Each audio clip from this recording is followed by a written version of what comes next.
Hi hello அனைவருக்கும் வணக்கம். நான் உங்கள் ராமச்சந்திரன். இது உங்கள் ராம்சன் அகாடமி. நண்பர்களே, நம்ம பாருங்க, பிஜிடிஆர்பிக்கான தமிழ் எலிஜிபிள் டெஸ்ட்டுக்கு கிட்டத்தட்ட 10th புக் முடிக்கிற தருவாயில் தாங்க நம்ம வந்து இருக்கோம். ஓகேங்களா? அதில் இன்னைக்கு நம்ம பார்க்க போகிறது 54வது கொஸ்டின் தான் நம்ம வந்து பார்க்க போகிறோங்க. ஸோ வாங்க வீடியோக்குள்ளே போகலாம். ஸோ அதுனால நம்ம சேனலுக்கு யாரும் புதுசாக வந்தால் நம்ம சேனலையும் சப்ஸ்கிரைப் பண்ணிக்கோங்க. கூட பக்கத்தில் இருக்கிற பெல் பட்டனை கிளிக் பண்ணி நோட்டிஃபிகேஷன் ஆல் அப்படின்றதையும் கொடுத்துக்கோங்க. அப்போ தான் நம்ம போகிற வீடியோஸ் உடனடியாக உங்களுக்கு வந்துட்டு இருக்கும். ஓகேங்களா? இதில் 54வது கேள்வி பார்க்கறதுக்கு முன்னால் நம்ம என்ன பண்ண போறோம், லாஸ்ட் வீடியோவில் கொடுத்த கொஸ்டினுக்கான ஆன்சர் பார்த்துட்டு போறோங்க. ஓகேங்களா? பிழையா நன்மொழி என்று வாய்மையை குறிப்பிடுவது எது அப்படின்னு சொல்லிட்டு நம்ம வந்து கேட்டிருந்தோம். சூப்பர். வாய்மையை குறிப்பிடுவது எது? பிழையா நன்மொழி என்று வாய்மையை குறிப்பிடுவது எது? சூப்பர். இதுக்கான ஆன்சர் எதுங்க? இதுக்கான ஆன்சர் என்னன்னு பார்த்தீங்கன்னா நற்றிணை. இது ஆல்ரெடி எக்ஸாம்ல கேட்கப்பட்ட கேள்விதான். ஏதான் இதுக்கான ஆன்சர்? நற்றிணை தான் வந்து பிழையா நன்மொழி அப்படின்னு சொல்லிட்டு என்ன பண்ணியிருக்கோம், வாய்மையை வந்து குறிப்பிட்டிருக்கோம். ஓகே.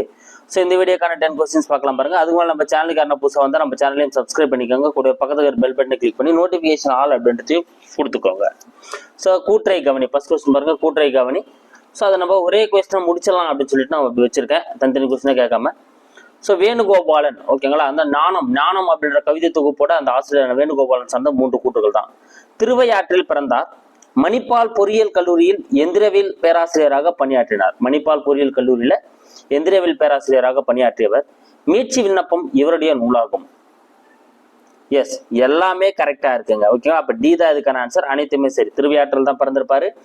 மணிப்பால் பொறியியல் கல்லூரியில தான் வந்து பேராசிரியராக பணிபுரிஞ்சிருப்பாரு. அதே போல வந்து பார்த்தா மீட்சி விண்ணப்பம் அப்படின்றது இவருடைய நூல் தான். ஸோ அப்பங்க எல்லாமே கரெக்டா இருக்கிறதுனால இதுக்கான ஆன்சர் என்னன்னு பார்த்தீங்கன்னா அனைத்துமே சரி அப்படின்றது தான் வந்து இதுக்கான ஆன்சர். ஞானம் எனும் கவிதை எந்த தொகுப்பில் காணப்படுகிறது? ஞானம் அப்படின்ற அந்த கவிதை வந்து பார்த்தீங்கன்னா எந்த கவிதை தொகுப்பில் காணப்படுகிறது அப்படின்னு பார்த்தீங்கன்னா கோடை வயல். பி தாங்க இதுக்கான ஆன்சர். ஓகேங்களா? ஸோ வேணுகோபால் அவர் எழுதிய கோடை வயல் அப்படின்ற அந்த தொகுப்புல தான் வந்து இந்த ஞானம் அப்படின்ற கவிதை வந்து காணப்படுகிறது. ஓகேங்களா? அப்ப கோடை வயல். அடுத்து காலக்கணிதம் யாருடைய கவிதை தொகுப்பில் காணப்படுகிறது? ஸோ காலக்கணிதம் அப்படின்ற அந்த கவிதை வந்து யாருடைய அந்த கவிதை தொகுப்புல வந்து காணப்படுகிறது அப்படின்னா யாருடைய கவிதை தொகுப்புல காணப்படுதுங்க? சூப்பர். பி தான் இதுக்கான ஆன்சர். கண்ணதாசன். கண்ணதாசனோட கவிதை தொகுப்புல தான் வந்து இந்த காலக்கணிதம் அப்படின்ற கவிதை வந்து காணப்படுகிறது. கண்ணதாசனின் இயற்பெயர் யாது? ரொம்ப முக்கியமான கேள்விங்க. ஸோ கண்ணதாசனோட இயற்பெயர், அவர் பிறந்த ஊர். இது 2 கொஸ்டின் ரொம்ப முக்கியமானது. இந்த கொஸ்டின் வந்து கேட்டிருக்காங்க ஆல்ரெடி. ஸோ கண்ணதாசனின் இயற்பெயர் யாது அப்படின்னா கண்ணதாசனோட இயற்பெயர் என்னதுங்க? முத்தையா அப்படின்றதான் வந்து கண்ணதாசனோட இயற்பெயர். டி தான் வந்து இதுக்கான ஆன்சர். இதையும் பார்த்துடலாம். துரைமாணிக்கம் அப்படின்றது பாவலரேறு பெருஞ்சித்திரனாரனோட இயற்பெயர். சண்முக சுந்தரம் அப்படின்றத வந்து பார்த்தீங்கன்னா சந்த கவிமணி அப்படின்னு அழைக்கப்படக்கூடிய தமிழழகனார். தமிழழகனாரின் இயற்பெயர் தான் வந்து சண்முக சுந்தரம். ஞானப்பிரகாசம் அப்படின்றது வந்து பார்த்தீங்கன்னா மாப்போசி, அதாவது மாப்போ சிவஞானம். ஓகேங்களா? அவருடைய இயற்பெயர் தான் வந்து ஞானப்பிரகாசம். அதுக்கப்புறம் சரபையர் அப்படின்ற ஒரு பெரியவர் தான் வந்து அவருக்கு சிவஞானின் பேர் வச்சிருப்பார். அது சிவஞானம்னு வந்து மாறி இருக்கும். நம்ம அங்க படிச்சிருப்போம். ஸோ இது எல்லாமே 10th புக்ல இருக்கக்கூடிய அந்த முக்கியமான இதுகள். அது ஒரே ஆப்ஷன்ல கொடுத்து உங்களுக்கு எக்ஸ்பிளேஷன் கொடுத்துருக்கேன்.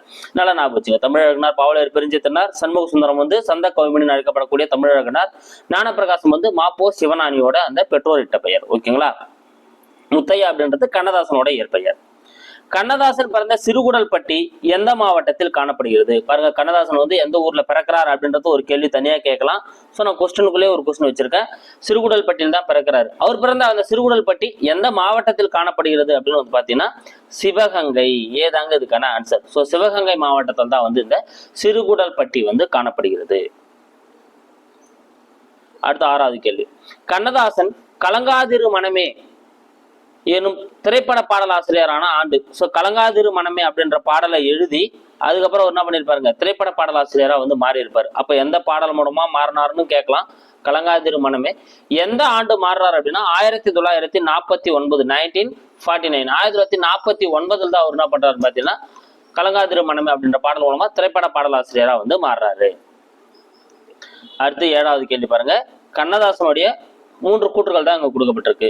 சிறந்த கவியரங்க கவிஞர். ஆமாங்க, இவர் வந்து சிறந்த கவியரங்க கவிஞராகவும் இருக்காரு, பேச்சாளராகவும் வந்து திகழ்ந்திருக்காரு. ஓகேங்களா, கரெக்ட் தான். திரைப்பட பாடல்கள் வழியாக எளிய முறையில் மெய்யெளிய மக்களிடையே கொண்டு சேர்த்தார். ஆமாங்க, தன்னுடைய திரைப்பட பாடல் வழியா என்ன பண்ணிருப்பாருன்னா மிக எளிய வழியில அந்த மக்களுடைய மெய்யியல் என்ன பண்ணிருப்பாருங்க மக்கள்கிட்ட வந்து சேர்த்திருப்பாரு. தமிழக அரசின் அரசவை கவிஞர் ஆவார். ஆமாங்க, தமிழக அரசோட அரசவை கவிஞராகவும் வந்து இவர் இருந்திருக்காரு. சோ எல்லா கூற்றுமே சரிதான். அப்ப டி தான் இதுக்கான ஆன்சர். அனைத்துமே வந்து சரி. அடுத்து, கண்ணதாசன் அவர்களுக்கு சாகித்ய அகாதமி விருது பெற்று தந்த நூல் எது? சோ கண்ணதாசனுக்கு வந்து எந்த நூல் வந்து சாகித்ய அகாதமி விருது பெற்று தந்தது அப்படின்னா இதுக்கான ஆன்சர் எதுங்க? சேரமான் காதலி. சி தாங்க இதுக்கான ஆன்சர். சோ சேரமான் காதலிக்கு தான் வந்து அவருக்கு என்ன கிடைச்சிருக்கும்? 1980 சேரமான் காதலி நூலுக்கு தான் வந்து அவருக்கு சாகித்ய அகாதமி விருது வந்து கிடைச்சிருக்கும். இது வந்து ஒரு புதினம். நல்லா ஞாபகம் வச்சுங்க, இது என்னன்னு கூட கேட்டலாம். ஓகேங்களா, இப்ப கண்ணதாசன் அவர்களுக்கு சாகித்ய அகாதமி விருது பெற்று தந்த சேரமான் காதலி என்னும் நூல் ஒரு டேஷ் கவிதை, புதினம், இலக்கியம் அப்படின்னு சொல்லி என்ன பண்ணலாம், அது வந்து தனியா கூட ஒரு கொஸ்டின் கேட்கலாம். இந்த சேரமான் காதலி அப்படின்றது வந்து ஒரு புதினம். ஓகேங்களா, 1980 வந்து கிடைச்சிருக்கும். எஸ், உங்களுக்கு அந்த அளவுக்கு இம்பார்ட்டன்ட் இல்லை, இதில் தெரிஞ்சுக்கிறதுக்காக சொல்றேன். அடுத்து 9வது கேள்வி பார்க்கலாம் பாருங்க. நதியின் பழையன்று நரும் புனலின்மை பழையன்று என பாடியவர் யார்? சோ நதியின் பழையன்று நரும் புனலின்மையின் அன்றே பதியின் பழையன்று பயந்த நம்மை புறந்தான், மதியின் பழையன்று மகன் பழையன்று மைந்த விதியின் பழை நீ இதற்கென்ன வைகுண்டதென்றான் அப்படின்னு சொல்லிட்டு பாடியவர் யார்? சூப்பர், யாருங்க? கம்பன். ஓகேங்களா, சோ கம்பனுடைய வரிகள் தான் இது எல்லாமே. நதியின் பழையன்று நறு முளைனின் அன்றே அப்படின்னு சொல்லிட்டு பாடியவர் வந்து பார்த்தீங்கன்னா கம்பன் தான் வந்து பாடியிருப்பாரு. அடுத்து, நதி வெள்ளம் காய்ந்து விட்டால் நதி செய்த குற்றமில்லை, விதி செய்த குற்றமின்றி வேறு யாரம்மா என பாடியவர்? சூப்பர், இந்த பாட்டு நம்ம நிறைய வந்து கேட்டிருப்போம். திரைப்பட பாடல் தான் இது. யார் பாடியிருப்பார் அப்படின்னா கண்ணதாசன் அவர்களுடைய பாடல்கள் தாங்க இது. நதி வெள்ளம் காய்ந்து விட்டால் நதி செய்த குற்றமில்லை, விதி செய்த குற்றமின்றி வேறு யாரம்மான்னு பாடிவிடாருங்க கண்ணதாசன் தான் வந்து பாடியிருப்பாரு. அப்ப ஏதாவதுக்கான ஆன்சர். ஸோ இந்த 10 கொஸ்டின்ஸ் வேகமாக ஒரு ரிவிஷன் கொடுத்துறோம் பாருங்க.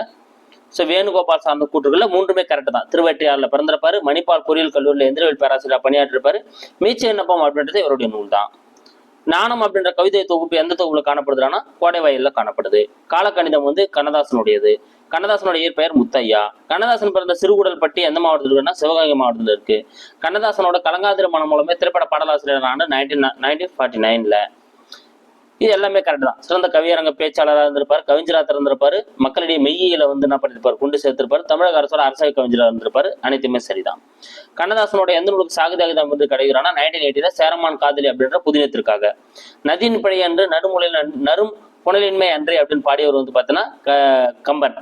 நதி வெள்ளம் காய்ந்து விட்டால் நதி செய்த குற்றமின்றி வேறு யாரமான்னு சொல்லிட்டு பாடியவர் வந்து கண்ணதாசன். ஓகேங்களா, ஸோ இது இந்த வீடியோக்கான 10 கொஸ்டின்ஸ். இந்த வீடியோக்கான உங்களுக்கான கேள்வி என்ன அப்படின்னு பார்த்தீங்கன்னா கவி சக்கரவர்த்தி மற்றும் கவியரசு என்பவர்கள் முறையே, அதாவது கவி சக்கரவர்த்தி என அழைக்கப்படுபவர், கவியரசு என அழைக்கப்படுபவர்கள் முறையே அப்படின்னு சொல்லிட்டு என்ன பண்றோம் நமக்கு வந்து கொடுத்துருக்கோம். ஸோ 2 ஆப்ஷன்ஸ் இருக்கு பாருங்க. இதுல யார் யார் வருவாங்க, கவி சக்கரவர்த்தினா யார் வருவாரு, கவியரசுனா யார் வருவாரு, கரெக்டாக அந்த ஆர்டர் பிரகாரம் எந்த ஆப்ஷன் இருக்கோ அந்த ஆப்ஷன் எடுத்துட்டு கமெண்ட்ல போடுங்க. இல்லை நெக்ஸ்ட் வீடியோக்கு வெயிட் பண்ணுங்க, அதெல்லாம் உங்களுக்கு இதுக்கான ஃபுல் எக்ஸ்பிளேஷன் வந்து நான் உங்களுக்கு கொடுத்துட்றேன். ஓகேங்களா, ஸோ தேங்க்யூ கைஸ். அடுத்த வீடியோவில் வந்து நான் உங்களை சந்திக்கிறேன். ஸோ இந்த வீடியோ உங்களுக்கு கண்டிப்பாக பயனுள்ளதாக இருந்திருக்கும். ஸோ நம்ம சேனலுக்கான புதுசாக வந்து நம்ம சேனலை சப்ஸ்கிரைப் பண்ணுங்க, லைக் பண்ணுங்க, ஷேர் பண்ணுங்க, கூட பக்கத்தில் பெல் பட்டனை கிளிக் பண்ணி நோட்டிஃபிகேஷன் ஆல் அப்படின்றதையும் கொடுத்துக்கோங்க. Thank you guys. அடுத்த வீடியோவில் வந்து நான் உங்களை சந்திக்கிறேன்.